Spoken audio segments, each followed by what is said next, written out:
Hey everybody, welcome back to Whiteboard Finance. My name is Marco and I'm here to help you master your money and grow your dividends, your passive income. Ooh, the allure of passive income. Sitting on a beach, sipping mimosas while your dividend stocks pay you, right?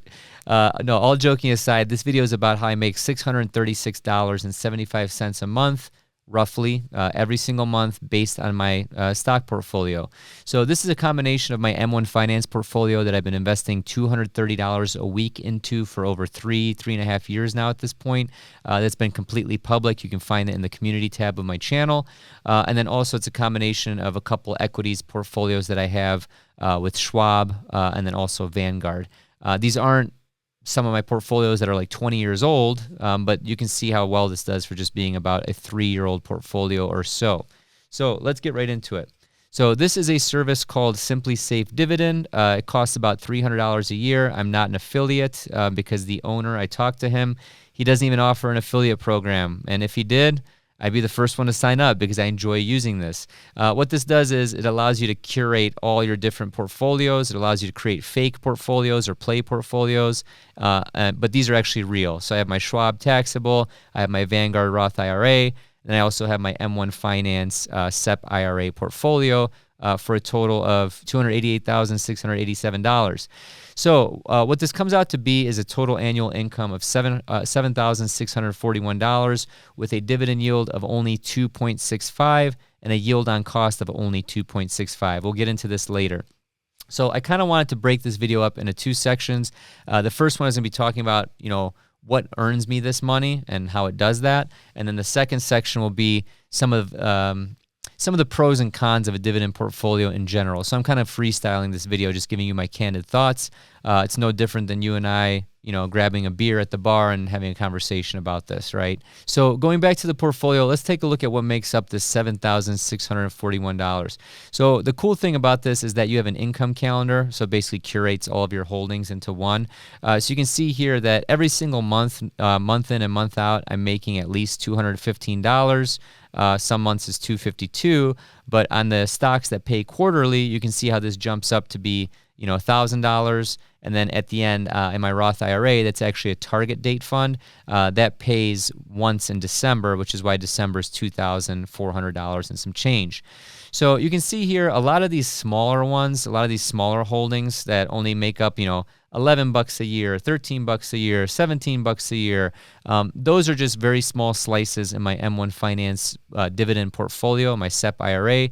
You'll see some of the bigger chunks here that are in my taxable account. So I'm not going to go through every single one, but you can see some of the bigger hits are AVUV, BND. JEPI is $2,000 a year. I wouldn't recommend JEPI if you're younger, and it's mostly for downside risk in my portfolio, but I'm not going to get into exactly what JEPI is, but it's a monthly payer.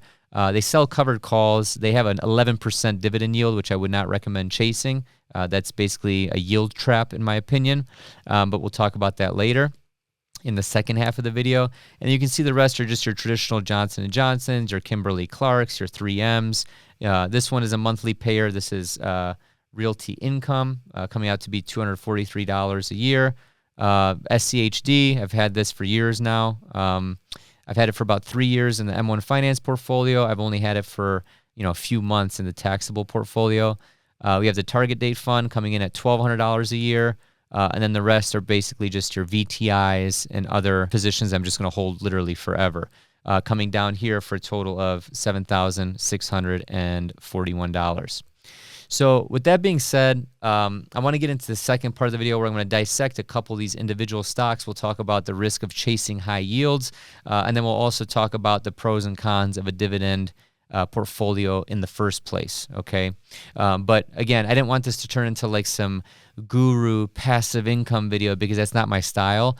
But I will say that dividend income truly is one of the rarest forms of truly passive income outside of, earning money in a checking account, savings account, CD, T-bills, things like that. And if you're doing it right with dividend growth, which we'll talk about, these should crush those safer investments over the long term, especially if you're investing in solid companies. But before that, let's get into today's sponsor, Masterworks. Generating investment income is more important than ever because I've been shocked by the number of comments like this that I'm seeing these days.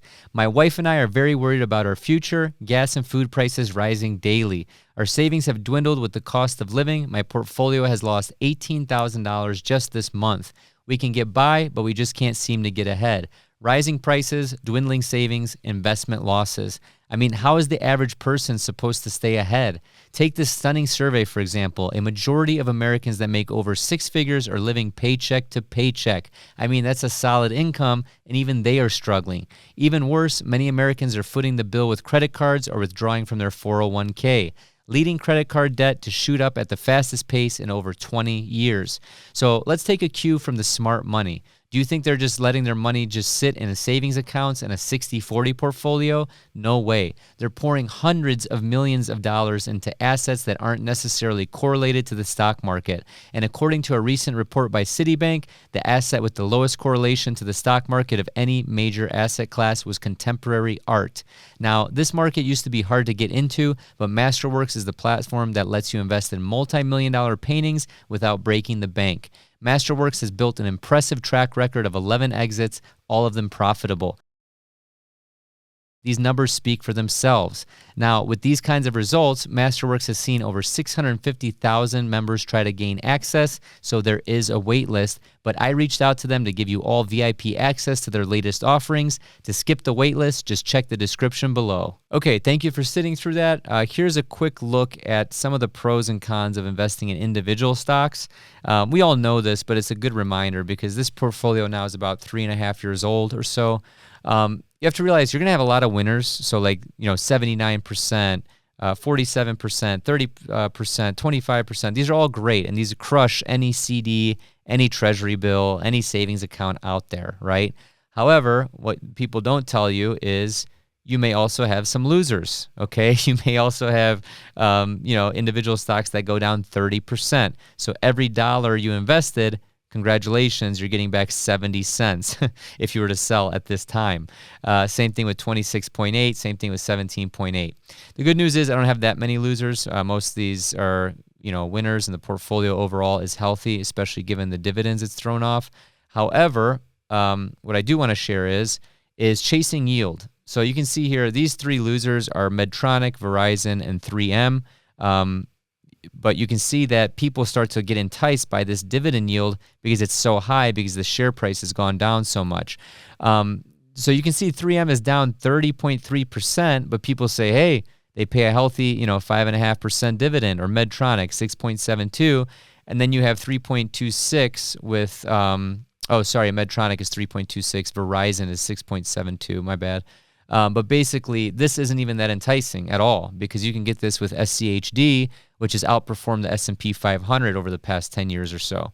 So you have to be careful with individual stocks. That's why most of my net worth is sitting in ETFs and index funds. There's a reason for that, just because I've been doing this for a long time, you guys. I've been investing for 17 and a half years. And I realized in basically freshman, sophomore year of college that index funds and ETFs are the way to go. So that's one part of it. So don't get caught up in chasing yield. That's one of the worst things you can do with a dividend portfolio. And then also don't just think, this company's on sale, time to buy it. That's one of my biggest pet peeves in investing is people say it's on sale. Well, yeah, what about the companies that never recovered? No one ever talks about that, or the years or decades that it takes for them to recover. Look at like Cisco, for example, after the dot-com bubble. You're still not at those levels, right? So slow and steady wins the race.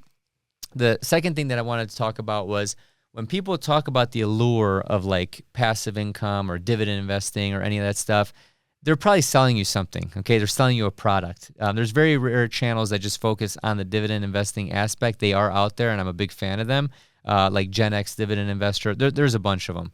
But what my point is that passive income takes work, okay? So the amount of money to fund this kind of a portfolio to where you can, get $636 a month is going to take a lot of money to do so. Which means you need to give value to the marketplace in one form or the other. For most people watching this channel, that's in the form of a job or in the form of a business, some form of income, right? So there is no money that grows on trees. and to get these dividend portfolios to a significant portion to where they are actually taking care of your bills, your mortgage, your groceries, things that you enjoy doing, traveling, whatever that may be, or to the point where you get financially independent, you can retire early. You're going to need a couple mil. The other thing I wanted to talk about was this yield right here is not good. This is 2.65%. So inflation is coming in at right around 6 or 7%. You better believe if you're yielding this, your growth of the actual equities themselves better be significantly higher to make up for that difference, because if not, you're just a glorified saver and you're losing money to inflation. You're literally losing money to purchasing power. Same thing with this yield on cost. This is not a great yield on cost because it's such a young portfolio. This yield on cost gets significantly higher when you start plowing back all of the dividends that this portfolio is earning. The other reason, but just a side note to give myself more credit, this is combining like over $100,000 of VTI. Okay, that's a high growth. It's a total stock market ETF, right? So that's only going to be 1.8% or something significantly smaller than like an SCHD, which could be 3.3% or so. Or if you look at like JEPI, it's coming back at 11%, right?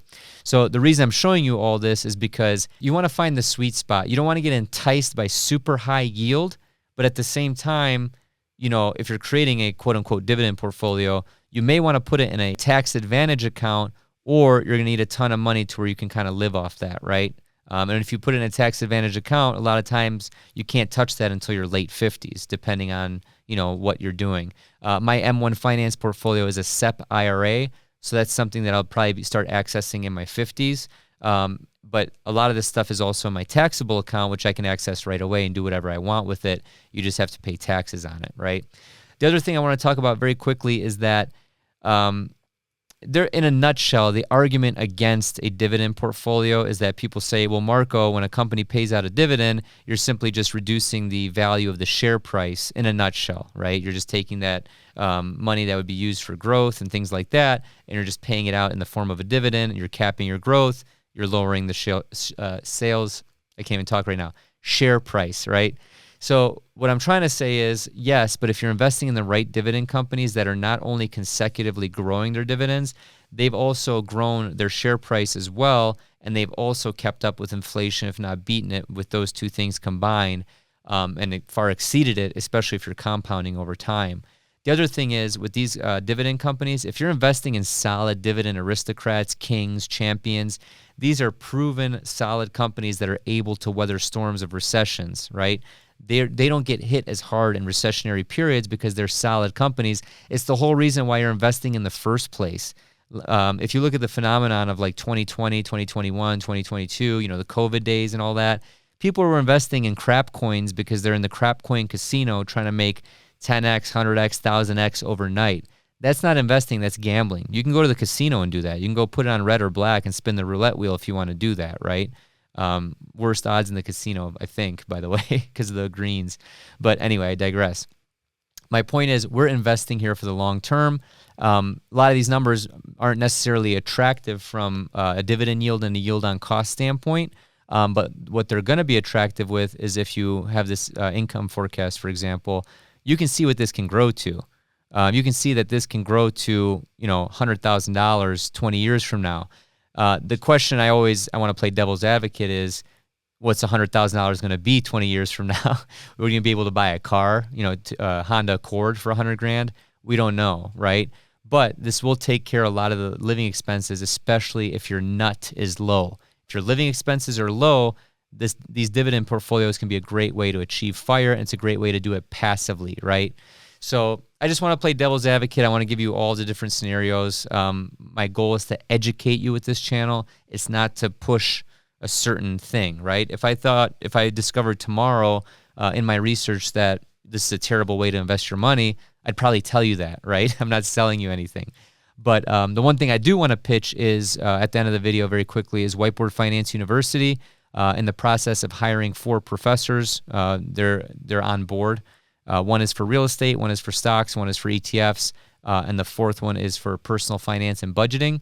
And then you have weekly access to me So think of it like a gym membership. You have access to all these professors, these personal trainers, and then you have weekly access to me for a Q&A. It's going to be a huge community. I can't wait to launch it. So check that out down in the link below. If you're still here listening to this ramble or this rant, thank you so much. I know my content is a little bit longer format, but I'm just trying to educate you in the best way possible, and I know that really can't be done in TikToks and shorts and these bite-size types of content, which I'll probably be doing, but I'm always going to be a long format guy. I'm more of an educator, educational entertainer, I guess. I don't know, some of my dad jokes I think are funny.